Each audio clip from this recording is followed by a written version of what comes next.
because I've always said NATO's a paper tiger. See, NATO's a paper tiger. Putin's not afraid of NATO. Putin's afraid of us, very afraid of us.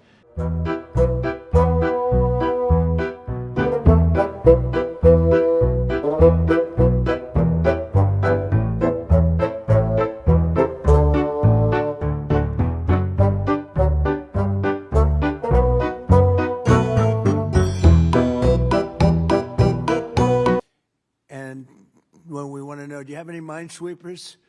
I just said, you don't have to send me aircraft carriers. Send me a couple of minesweepers. We don't need your aircraft carriers. Some of the countries have minesweepers. That's good.